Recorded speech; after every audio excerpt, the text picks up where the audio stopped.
자, 페이지 21페이지 기업의 재무 상태 나와 있어요. 기업의 재무 상태. 자, 보시면 기업의 재무 상태에 자산이라고 나와 있습니다. 자, 자산이 뭐냐? 여기 보니까 기업이 경영 활동을 위해서 소유하고 있는 각종 재화, 채권을 말하며 이렇습니다. 각종 재화와 채권이다.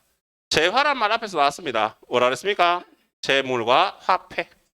그 다음에 채권도 있었죠. 채권은 뭐라 했다고요? 돈 받을 권리. 이걸 채권이라고 했어요. 그럼 자산은 뭐냐? 기업이 소유하고 있는 모든 재화와 채권을 총칭해서 자산이라 부른다.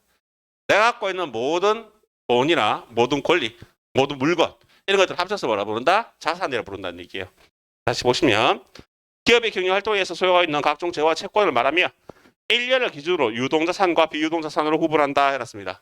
자, 크게 안에 세부적인 내용 보실 필요 없습니다. 자, 대신에 요거는 구분할 줄 아셔야 돼요. 자산은 일단 각종 재화 채권을 총칭해서 자산이라 한다. 이 정도만 기억하시면 되고요. 회계에서는 유동이란 말과 비유동이란 말을 씁니다. 유동이 뭐냐, 비유동이 뭐냐 기본적으로 알고 계셔야 되기 때문에 설명 좀 하고 넘어가겠습니다. 유동이란 말을 다른 말로 우리 뭐라 부르냐? 단기라 불러요. 단기. 단기란 얘기는 기간이 짧다는 얘기죠. 단기. 비유동이란 말을 다른 말로 뭐라 한다? 장기라 뭐라 한다고요? 장기. 기간이 길다는 얘기예요. 그럼 얼마나 기준으로? 오케이. 1년 기준으로.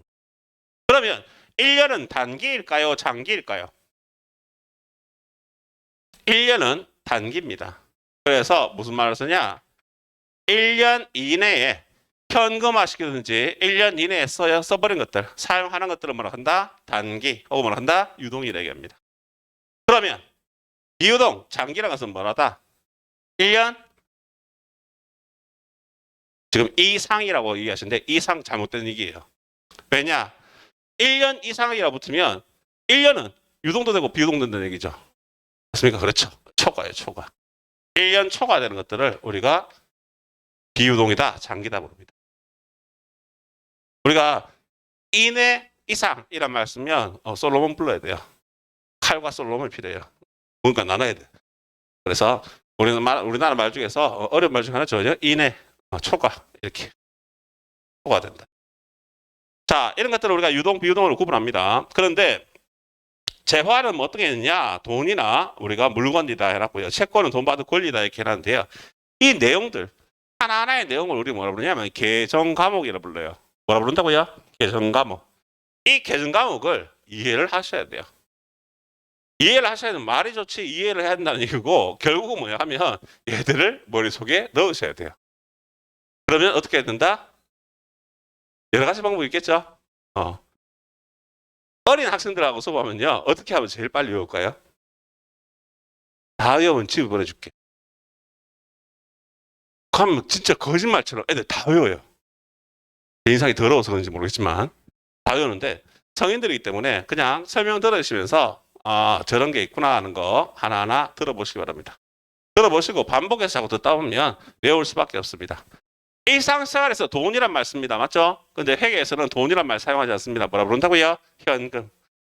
통화와 통화 대용 증권 등을 합쳐서 우리가 현금이 한다 하는데 딴 거 생각하면 지금은 현금만 생각합시다. 됐죠? 현금. 두 번째 뭐 있습니까? 당좌예금. 당좌예금은 이 중에 여러분 앉아 계신 분 중에서 써보신 분이 한두 분 있으면 많을까 정도입니다. 뭐냐면 요즘 잘 안 써요. 당좌예금이라는 것은 수표를 발행할 목적으로 예입하는 예금입니다. 이게 무슨 말이냐? 당좌 수표를 발행할 목적으로 예입하는 예금이라는데 외국인과 같은 건 그런 거 많이 나오죠. 외국에는 카드보다 신용카드보다는 수표를 많이 쓰잖아요. 맞죠? 그죠? 영화 같은 데 보면 품속에서 뭐 이상한 거 끄래갖고 툭 뜯어주죠. 그 수표 발행해 주는 겁니다.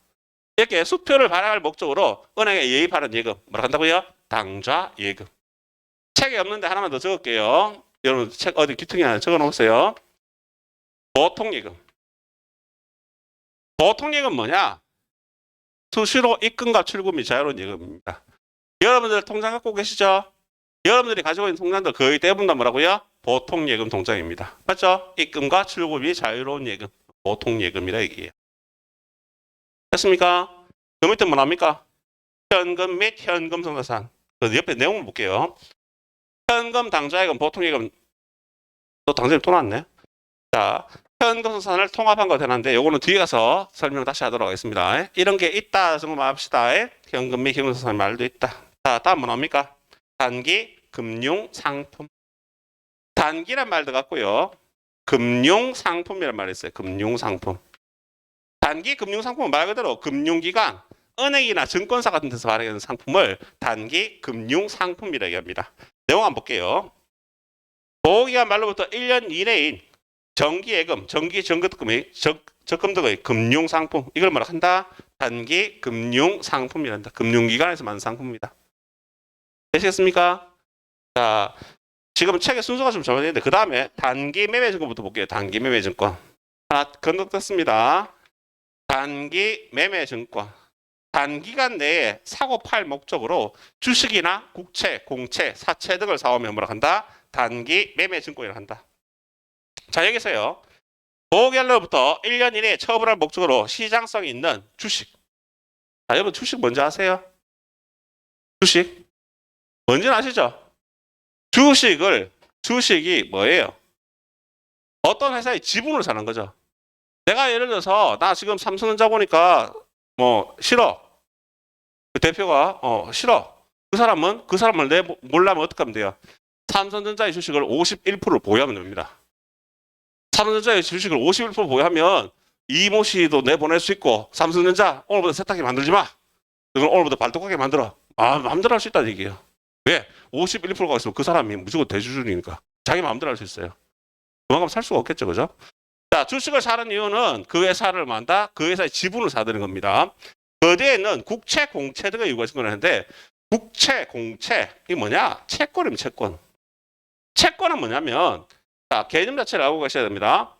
주식은 그 회사의 지분을 사들인 거예요. 예를 들어서 1억짜리 회사가 있습니다.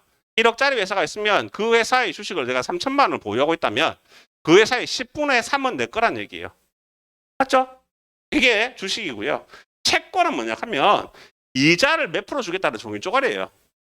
그럼 채권을 사는 이유는 왜 사느냐? 이식 목적으로. 이식이라는 얘기는 이자를 받는 목적으로. 그럼 채권을 왜 사는데? 은행 예금하면 되지. 은행 예금보다 이자를 더 주니까. 이거를 누가 발행했느냐? 국가에 발행했으면 국채, 공기관에 발행하면 공채, 일반 회사에 발행해서 사채, 제주시에 발행했다 지방채, 농협에서 발행했다 금융채 이렇게 얘기합니다. 이런 채권들은 이자를 받을 목적으로 구입하는 걸 뭐라 한다? 채권이라 한다. 시장성에 있는 주식이나 채권을 사면 뭐라 한다고요? 단기 매매증권. 단기간 내에 사고 팔 수 있는 종이 쪼가리다. 단기 매매증권. 자, 다음에 좀 떨어져 있는데요. 단기 대여금까지 보고는 넘어갈게요. 단기 대여금. 단기 대여. 대여란 말은 그냥 빌려줬다는 얘기예요. 뭘 빌려줬다? 돈 빌려준 겁니다. 내용을 읽어보면 단기 대여금 같은 경우에 차용서를 받고 1년 이내에 회사한 조건으로 현금을 빌려준 경우 돈 빌려주면 뭘 한다? 단기 대여금이다. 제가 지금 이걸 세 개를 따로 있는 걸 왜 뜯어서 봤냐 하면 이 세 가지를 우리는 묶어서 뭐라 부른다고요? 단기 투자사를 불러요. 그래서 지금 책 순서가 이상하게 되어 있어서 단기 투자사를 잠깐 설명하기 위해서 좀 떨어져서 설명한 겁니다. 됐죠? 아까 뭐라고 했어요? 현금 당좌예금 보통액 합쳐서 뭐라고 했다? 현금 및 현금 성산이라고 얘기했어요. 그런 개정 과목이 있습니다. 자, 다음 뭐 나온다고요? 외상 매출국. 나오는 개정 과목들 워낙 중요한 내용들이라서 하나하나 다 쓰면서 설명하겠습니다. 외상으로 뭐 했다고요? 매출한 돈이다. 뭘 팔고? 지금은 여러 가지 나는데 그냥 여러분들 상품만 생각하세요. 상품을 외상으로 매출하면 뭘 한다? 외상 매출국. 됐습니까? 밑에 보시면 뭐 있습니까? 받을 어음. 받을 어음도 똑같이 생각하세요. 상품을 매출하고 뭐 받았다고요? 어음을 받으면 뭘 한다? 받을 어입니다. 상품을 매출하고 외상을 하면 외상 매출국. 상품 매출하고 어음을 받으면 뭘 한다? 받을 어음. 자, 두 개의 차이점은 뭐냐? 이거예요. 내가 물건을 팔고 있습니다. 팔고 있는데 단골 손님이에요. 우리가 10년 동안 거래를 했어요. 물건을 팔았어요. 얼마예요? 100만 원 주세요 하니까 상대방이 뭐라 얘기한다? 다음 주에 드릴게요. 이게 외상이잖아요. 오케이 되겠죠. 우리 10년 동안 거래했으니까 외상으로 줬습니다. 이때는 뭐라 한다? 외상 매출국. 자, 처음 보는 분이 우리 회사에 물건 사러 왔습니다. 얼마예요? 100만 원요? 그러니까 이분이 뭐라 얘기했다? 다음 주에 줄게 이렇게 얘기해요. 그럼 전화해야겠죠, 그죠? 그러니까 실제적으로 이런 분들 같은 경우에는 지금 현재 돈은 없어. 내가 물건을 팔았어요. 그럼 뭐 한다? 이 사람한테 어음이라도 발행해 주세요. 그럼 어음이란 뭐냐? 누가 발행했고, 누가 받았고, 발행한 날짜는 언제고, 수취한 날짜는 만기되는 날짜는 언제고, 지급 장소는 어디고, 이런 내용들을 상세하게 적어주는 그런 종이 쪼가리. 이걸 뭐 한다? 어음이라고 그래요. 이 어음을 받으면 뭐 한다? 받으러. 똑같이 외상인데 뭐라고요? 아는 사람, 모르는 사람 생각하면 되겠죠. 됐습니까? 외상 매출금 받으러. 이 두 가지를 합쳐서 우리는 뭐라 부른다? 매출 채권이라고 부릅니다. 뭐라 한다고요? 매출 채권. 외상 매출금과 받으럼을 통합해서 합치면 매출 채권을 한다. 지금 통합 계정이 세 가지예요. 현금 및 형사산, 그다음에 단기 투자산, 그다음에 매출 채권 세 가지가 있습니다. 자, 다음 뭐 나온다고요? 미수금.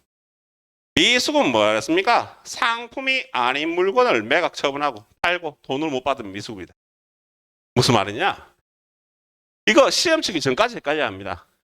상품은 외상이라는 말 씁니다. 상품이 아닌 거는 외상이라는 말 안 써요. 상품이 아닌 것들은 팔고 외상으로 하더라도 외상이라는 말 쓰지 않고 뭐라 한다? 미수금이라고 한다. 아직까지 받지 못한다. 아직까지 받지 못하는 말 한다? 미수금. 상품이 아닌 물건을 팔고 돈 받은 거. 상품 이외의 것을 매각하고 외상. 되겠습니까? 자, 단기대금 앞에서 설명했습니다. 단기대금 넘어가고요. 다음은 뭡니까? 선급금. 선급금이라고 했는데 선급금은 상품 주문 계약금을 미리 지급했을 때 뭐한다? 선급금이다. 무슨 말이냐? 먼저 지급했는 돈입니다. 우리나라가 지금 백신 못 구해서 난리죠. 그죠? 물론 많이 구한다고 얘기는 해놨지만 실제 봤을 때 조금 모자란 것 같아요. 우리가 백신 구하기 위해서는 그 나라 가서 뭐합니까? 모더나 회사가 갖고 야, 돈 미리 줄게. 물건 좀 빼줘. 얘기할 거 아니에요. 물건도 받기 전에 계약금만 미리 준 거죠. 맞습니까? 이게 무슨 돈 한다고요? 선급금이 갑니다. 우리나라 돈 줬다는 얘기 아닙니다. 저는 모릅니다. 자, 선급금이라는 계약금이. 선급 비용 치워버리세요. 치우세요. 미수 수익 치워버리세요. 치우라는 얘기는 필요 없는 게 아니고요. 지금 현재는 여러분들이 볼 필요 없다는 얘기예요. 어려운 말이니까. 자, 다음 뭐 나옵니까? 오케이, 상품. 판매를 목적으로 외부에서 구입한 물품을 상품이라고 합니다. 상품이 뭡니까? 제품이 뭡니까? 자, 여러분들 상품과 제품의 정의가 뭐예요? 두 개의 차이점은 뭐예요? 제품 안 팔아요? 오케이. 내가 만들어서 파는 물건 제품입니다. 내가 사와서 파는 물건을 한다고요? 상품이라고 하죠. 내가 제과점을 해요. 내가 빵을 만들어서 팔아. 한번 물어본다. 우리 제품에는 방부제가 들어있지 않습니다. 라고 얘기하는 게 정상이죠. 그런데 어디에서? 편의점에서 빵 만드는 편의점이 아니야. 우리 제품에는 방부제 들어있지 않습니다. 이렇게 얘기하면 의상 잘못됐다는 얘기죠. 이해가시죠? 내가 만든 거, 만들려고 판 거, 만들려고 사온 거. 자, 상품이 있고요. 또 뭐 있다고요? 소모품. 소모품은 왜 가면 사용하면 없어지는 잉크, A4 용지 이런 것들을 소모품이라고 하는데 제가 쓰고 있는 분필 이런 것도 소모품이겠죠. 지금 제가 갖고 있을 때는 소모품의 물건입니다. 근데 이렇게 써버리면 이만큼 비용이 발생한 거예요. 갖고 있을 때는 소모품의 재산. 써버리면 그만큼 써버리게 되는데 일단 이렇게 사용하면 없어지는 물품을 한다? 소모품이라고 합니다. 몽구리 같은 거. 다음 뭐 나옵니까? 비품 나오나요? 비품. 무슨 말 나오면 영업용이란 말 나와요. 영업용. 영업용이라는 얘기는 내가 장사할 때 사용한다는 얘기예요. 장사할 때 사용하기 위해서 구입해는 컴퓨터, 책상, 에어컨, 복사기 뭘 한다? 비품. 비치해놓고 사용 물품. 비품이라고 합니다. 또 뭐 있어요? 건물. 건물 말 그대로 건물이죠. 그죠? 다른 부제 설명하지 않겠습니다. 건물은 건물이랍니다. 또 뭐 있습니까? 토지. 토지가 뭐예요? 땅. 땅을 토지라고 하겠죠. 토지. 땅. 또 뭐 있습니까? 차량, 운반구. 말 그대로 차량, 차와 운반구, 물건을 옮길 때 사용할 수 있는 그런 운반구들을 차량, 운반구라 얘기합니다. 자동차를 사면 차량, 운반구라 한다라고 생각하시면 될 것 같아요. 여기까지가 뭡니까? 자산. 얘들이 답니까? 라고 얘기할 수 있는데 얘들은 가장 기본적인 자산의 내용들입니다. 맞나요? 그래서 자산에 어떤 것이 있는지 이 자산들이 이것들이 자산이다는 걸 기억을 하셔야 됩니다. 자산은 이런 것들이 있다. 자, 페이지 22페이지. 뭐 있습니까? 부채. 부채는 기업이 장래에 지급해야 될 의무를 얘기하면 1년 기준으로 유동부채와 비유동부채를 구분한다. 해놨습니까? 자, 부채라는 것은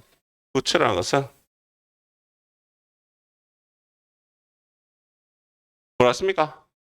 기업이 장래에 갚아야 될 채무를 총칭해서 돈 갚아줘야 될 거. 이거 뭐 한다고요? 부채라 합니다. 부채. 돈 갚아줘야 될 거. 그럼 돈 갚아줄 거 어떻게 되느냐? 자, 채무라서 지급해야 될 의무다. 어떻게 이제 쭉 나옵니다. 역시 계승 과목도 중요하기 때문에 계승 과목을 바로 넘어가겠습니다. 첫 번째 뭐 나옵니까? 외상매입금. 외상으로 뭐 했다고요? 상품을 매입하고 돈 안 줬다는 얘기예요. 외상매입금. 그런 거죠. 내가 항상 가서 단골로 사던 집이에요. 그러니까 대금 얼마예요? 500만 원이요. 다음 주에 드릴게요. 오케이 하면서 들고 온 것들. 뭘 한다? 외상매입금. 그 밑에 뭐 있습니까? 지급업. 원재료 상품 제품 등의 재고사를 외상으로 구입하고 외상 대금을 어음을 발행해 준 경우. 어음을 발행해 주면 지급업이래. 지급업. 자, 어떤 경우입니까? 내가 원래 가던 집이 아니야. 처음 보시는 분이야. 그 집에 가서 물건을 1,000만 원 샀어요. 다음 주에 드릴게요. 할 수 없잖아요. 그렇죠, 그죠? 신고할 수도 있잖아. 그래서 뭐 한다고요? 내가 어음을 발행하는 사람, 어음을 수취하는 사람 누구? 발행일 언제? 만기일 언제? 지급 장소 어디? 해서 은행이 공정을 해주는 종이 쪼가리. 이 어음을 발행해 주면 한다? 지급업이 지급업. 그래서 상품을 사고 아는 사람 같으면 외상으로 할 수 있겠지만 모르는 사람이기 때문에 어음을 발행해 주면 한다? 지급업이란다. 되겠습니까? 이 외상매입금과 지급업은 두 개를 합쳐서 뭐라 부른다? 매입채무라 부릅니다. 뭐라 한다고요? 매입채무. 외상매입금과 지급업을 합쳐서 매입채무. 상품을 매입하고 돈 갚아줘야 될 거다. 자, 다음 뭐 납니까? 오케이, 단기 차입금. 단기 차입금, 차용 증서. 자, 여러분들 차용 증서를 써주고 하는데 차용 증서는 의미 없습니다. 차용 증서가 뭐냐 하면 내가 돈 빌렸으니까 언제까지 갚아줄게 하는 종이 쪼가리거든요.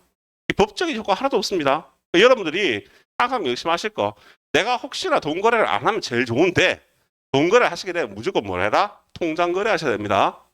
통장 거래 하셔야 되고 나중에 돈을 못 받으면 어떻게 될까요? 법으로요. 법으로 할 수도 있고 못 할 수도 있습니다. 웃긴 게 뭐냐 하면 돈을 빌려준데 못 받았어요. 하면 이걸 형사로 할 수도 있고 민사로 할 수 있어요. 자, 차이가 뭐냐? 형사건이 되기 위해서는요. 뭐가 돼야 되느냐? 내가 돈을 빌려줬는 시점에서 상대방이 돈 갚을 능력이 없는 사람. 무슨 말이냐면 나는 돈을 빌려달라고 했는데 이 사람이 돈 갚을 능력이 없는데 빌려달라고 그랬어요. 이거는 형사건입니다. 근데 이 사람이 돈 갚을 능력이 있었어. 근데 나중에 형편이 나빠져서 못 갚는 거예요. 이거는 민사건밖에 안 됩니다. 그럼 누가 이걸 증명해야 되느냐? 돈 빌려준 사람이 증명해야 돼요. 그러니까 상당히 말이 안 맞는 거죠. 그러니까 돈 빌려주지 말라는 얘기. 못 받습니다. 못 받더라도 형사건이 될 이유는 정말 없습니다. 하고 일사부재의 원칙에 의해서 일사부재의 원칙이 뭐 대충 먼저 들어보셨죠? 한 사건에 대해서 한 바퀴 못 걸어요. 형사건이라 하더라도 한 바퀴 못 거는데 예를 들어서 내가 돈을 빌려줬을 때는 어떤 사이겠어요? 기본적으로 조금 아는 사람이겠죠. 근데 이 사람을 형사건으로 잡았어. 이 사람을 잡았는데 이 사람이 앞에 와서 경찰서 와서 무릎 꿇고 앉아 울면서 조금씩이라도 얼른 갚을게. 잘못했다. 용서해도 매달 50만 원씩 갚을게. 10만 원씩 갚을게. 죽을 때까지 갚을게. 무릎 꿇고 울어요. 그래서 만다고요. 고소를 취하해 주죠. 취하하면서 만다고 다시 썼습니다. 사형수를. 그러고 나면 아무리 이제 형사건 만들고 싶어도 못 만듭니다. 민사로 갈 수밖에 없어요. 그 돈은 못 받는다고 생각합니다. 그러니까 돈은 빌려주지 마세요. 누구더라도 식구들을 냉정하게 얘기하면 식구가 준다고 생각하면 줘야 되는 거지 빌려준다고 생각하시면 안 됩니다. 하여튼 돈을 빌려오면 한다. 단기 차입금입니다. 단기 차입금. 자, 차입도 하시면 안 됩니다. 자, 그다음 뭐 있습니까? 미지급금. 상품이 아닌 물건을 구입하고 돈을 안 주면 한다. 미지급금이 한다. 상품 사고 돈 안 주면 외상매입금. 상품이 아닌 거 사고 돈 안 주면 미지급금. 됐나요? 자, 다음 있는 게 선수금. 상품을 주문하고 주문 계약금만 먼저 받았을 때 먼저 받은 돈만 한다고요? 선수금이라고 하면 선수금. 상품 등을 매출하기로 하고 계약금을 먼저 받을 때 선수금이다. 그 밑에 거 다 지워버리세요. 다 지우라고 그러니까 막 이렇게 칠하시면 되는데 칠하지 말고 그냥 줄만 딱딱딱 끊어놓으세요. 예? 필요 없습니다. 보지 마세요. 자, 자산 부채 했고요. 자, 자본까지 갑니다. 자본. 자본이 뭡니까? 라고 하면 자본이 뭡니까? 자본은 뭐예요? 자본은 내용 읽어보시면 기업의 자산총액에서 부채 총액을 차감한 잔액을 자본이라 한다. 보이십니까? 자산 마이너스 부채는 자본이래요. 자, 자산에서 부채를 빼면 자본이 나온답니다. 무슨 말이냐? 그러면 편하게 생각하시면 저는 자본의 정의는 이렇게 하고 싶어요. 순수한 내 돈. 앞에 잠깐 얘기했었는데 순수한 내 돈을 자본이라 부르자. 자, 무슨 말이냐? 내가 통닭집을 하나 이쁘게 하나 오픈하고 싶어요. 통닭집 요즘 조금 규모 있게 조금 이름 있는 거 하려면 기본적으로 얼마 정도 필요하다? 5억 정도 필요합니다. 기본적으로 5억 들어갑니다. 자, 5억이 들어가는데 이 중에서 내가 5억이 없어. 그래서 집에 가서 무릎 꿇고 2억을 빌려왔어요. 자, 이걸 뭐 한다? 부채라 이게 부채. 부채가 2억이에요. 그러면 순수한 내 돈 자본은 얼마 된다고요? 얼마라고요? 3억. 자, 자본의 개념이 상당히 중요해요. 자산이냐 부채냐 자본이냐 얘기했을 때, 자, 여러분들, 자, 자산이라는 게 정의가 뭐냐? 자산이 뭡니까? 기업이 소유하고 있는 모든 재화와 채권을 총칭해 자산이라고 부르고요. 이 중에서 기업이 장래에 갚아야 될 채무를 뭐라 부른다고요? 부채라 부르고. 자산에서 부채를 차감한 나머지 순수한 내 돈을 뭐라 부른다고요? 자본이라 불러요. 여기에 대한 정의도 중요한데 자산이 뭡니까? 부채가 뭡니까? 자본이 뭡니까? 이 정의 중요한데 자산, 부채, 자본이 뭐냐? 했을 때 자본의 개념은 뭐라고요? 내 거다. 순수한 내 거다. 이게 생각 안 나시면 뭐라 생각난다? 통닭집 하는데 이 중에 2억 빌렸어요. 3억 내 거. 3억이 자본이에요. 이 정도 나오셔야 된다. 이 정의가 상당히 중요합니다. 그래서 자본이라는 게 너무 중요하기 때문에 자본은 어떻게 구합니까? 하는 공식이 자본 등식이에요. 자본 등식이라고 해서 자산에서 뭐 뺀다고요? 부채를 빼고 나면 뭐 나온다? 자본이 나오더라. 이 갖고 우리가 자본 등식을 합니다. 정말 별거 아니죠? 자산 마이너스 부채는 자본이다. 이게 자본 등식이에요. 자, 그래서 페이지 22페이지 보시면 자본해서 순자산 해놨는데 기업의 자산 총액에서 부채 총액을 차감한 잔액을 자본이라 한다. 맞습니다. 네, 자본 등식까지 나와 있습니다. 그다음에 내용의 계정 과목의 자본금만 보시면 됩니다. 인출금 보실 필요 없습니다. 필요 없고요. 자, 그래서 이 자산과 부채와 자본 세 가지를 갖고 작성할 수 있는 표를 우리는 뭐라고 그러냐면 재무상태표라고 합니다. 재무상태표. 자, 재무상태표라고 하는데요. 재무상태표. 지금 이때까지 우리가 배운 내용 중에서 다 중요합니다. 다 중요한데 시험에 제일 많이 나와요. 시험에 제일 자주 나옵니다. 물론 나머지 것들요. 얘들은 시험에 무조건 안 나올 수가 없습니다. 오늘 하는 내용들은 계속 나오는 내용들입니다. 계속 나오는 내용들이라서 어마무시하게 중요하다는 거. 재무상태표. 일정 시점의 재무상태를 나타내는 일람표다. 일정 시점의 재무상태를 나타내는 일람표를 우리가 재무상태표다 이렇게 얘기하는데요. 여기서 얘기하는 일정 시점이라고 해서 뭘 얘기하느냐? 언제를 얘기하느냐? 일정 시점이라고 해서 기초예요? 혹은 긴 말이에요? 긴 말에 재무상태라고 해서 말 그대로 자산과 부채와 자본의 상태에서 생각하시면 돼요. 자, 기초와 긴 말에 기초냐? 긴 말이냐? 이때의 자산과 부채와 자본의 상태가 어떻냐? 그걸 나타내는 표를 뭐라고 한다? 재무상태표라 합니다. 재무상태표. 그래서 재무상태표는 자, 회계에서는요. 회계에서는 약식을 그릴게요. 이쪽에서 그랬을 때 자, 얘가 예를 들어서 재무상태표라는 타이틀이 있어요. 물론 재무상태표라는 타이틀에 원래는 뭐가 있어야 된다? 이게 기초건지 기말건지 뭐 자료가 있어야 돼요. 그래서 약식으로 했습니다. 재무상태 왼쪽을 우리가 뭐라 부르냐? 회계에서는 왼쪽을 차변이라 불러요. 차변. 그래서 회계에서는 왼쪽, 오른쪽을 얘기하잖아요. 왼차를 써서 차변이라고 불러요. 차변. 왼차. 오른쪽을 뭐라고 부르냐? 오른쪽을 대변이라고 불러요. 대변. 오른대를 써서. 한자를 좀 많이 써요. 왼차, 오른대. 차변, 대변 이렇게 얘기합니다. 차변은 뭘 적느냐? 차변에는 자산을 적어주고요. 오른쪽에 대변에다 뭐 넣는다고요? 부채와 자본을 쓴 거예요. 그래서 결국은 뭐 차변과 대변 금액이 일치하도록 만들어준 표. 이 표를 뭐라고 한다고요? 재무상태표라고 얘기합니다. 그러면 재무상태표에서는 당연히 재무상태표 등식이라는 게 또 나오겠죠. 뭐 그냥 말장난입니다. 말장난. 그럼 여기서 얘기하는 재무상태표 등식은 뭐냐? 재무상태표 등식. 어떻게 나올까요? 차변이 뭐였어요? 차변의 자산은 대변 뭐였어요? 부채 플러스 뭐라고요? 자본이다.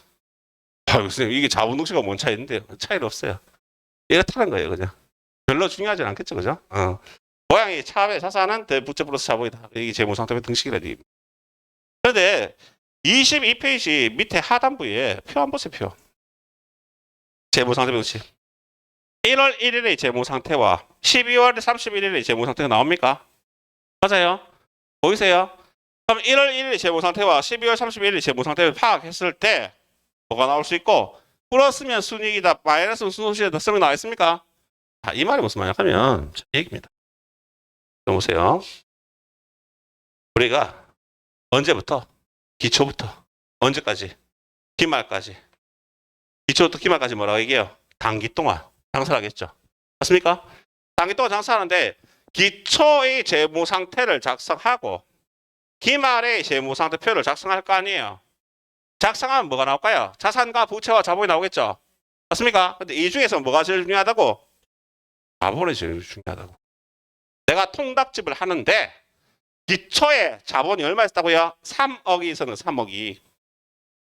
기말이 되니까 기말의 자본이 얼마 있는 4억이 있는 거예요. 4억이. 무슨 말이 갑니까? 기초의 자본은 3억. 기말의 자본은 4억. 얼마가 늘어났어요? 1억은 언제 동안 늘어난 거예요? 단기 동안 늘어난 거예요. 그래서 이 돈을 우리 뭐라 부른다? 단기 순이익이 얼마라고요? 1억이라는 걸 알 수 있다는 얘기예요. 만약에 장사를 했는데 처음에 기초에는 3억 있었어요. 끝나고 나니까 2억 5천만 원만큼만 남았다고 생각합시다. 2억 5천만 원 남았어요. 그러면 손해봤다 이익 봤다. 손해봤다. 얼마? 5천. 뭐가 한다? 단기 순손실. 단기 순손실 얼마? 5천만 원이다 하는 걸 알 수 있겠죠. 이해하십니까? 뭘 비교했기 때문에? 자산과 부채와 자본 중에 뭘 비교했다고요? 자본을 비교한 거죠. 이 자본의 개념이 중요하다는 얘기예요. 자본이라는 개념이라는 것은 순수한 내 거니까 자산이 얼마 있든지 부채가 얼마 있든지 그게 중요한 것이 아니라 순수한 내 돈이 자본이 얼마 있는지 그게 중요하다는 얘기죠. 왜냐하면 내 돈이 늘어나야 되는 거지 자산이 아무리 커봐야 필요 없다는 얘기예요. 자, 무슨 얘기냐? 이런 얘기죠. 결국은 자, 먼 친척분이 회사를 남기고 돌아가셨어요. 유언으로 네 저놈한테 먼저 회사 선택권을 줘라. 그래서 저한테 선택권이 넘어왔어요. 그래서 A라는 기업과 B라는 기업 두 기업이 내한테 넘어왔습니다. 이 중에서 네가 원하는 회사를 갖고 가라 라고 얘기했어요. A라는 기업과 B라는 기업이 있습니다. 그러면 내가 둘 중에 하나를 빨리 선택해야 돼요. A라는 기업이 자산이 얼마냐? 자산이 100억이야. 자산이 100억이고요. 이 회사의 A라는 회사의 부채가 얼마냐? 99억이야. 그럼 자본이 얼마예요? 자본이 1억이죠. 이거 웃을 게 아니고요. 이걸 갖고요. 자기 자본 비율이 1%라고 얘기합니다. 자기 자본 비율이 1% 미만 되는 회사 우리나라에 깔렸습니다. 엄청나게 많습니다. 알게 모르게 엄청나게 많습니다. 근데 내가 이 회사를 운영할 생각은 없어. 난 바로 팔아먹을 거야. 자, B라는 회사도 있습니다. B라는 회사의 자산은 10억이 있습니다. 부채가 얼마 되느냐? 부채가 1억 있어요. B라는 회사의 자본은 얼마라고요? 9억이 되는 거죠. 자, 여러분들이 이 회사를 받아서 바로 팔 거예요. A가 비싼 회사다, B가 비싼 회사다. A는 얼마짜리? 1억짜리에서요.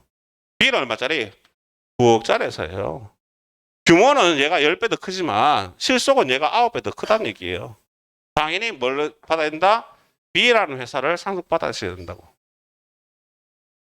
무슨 말 이해가십니까?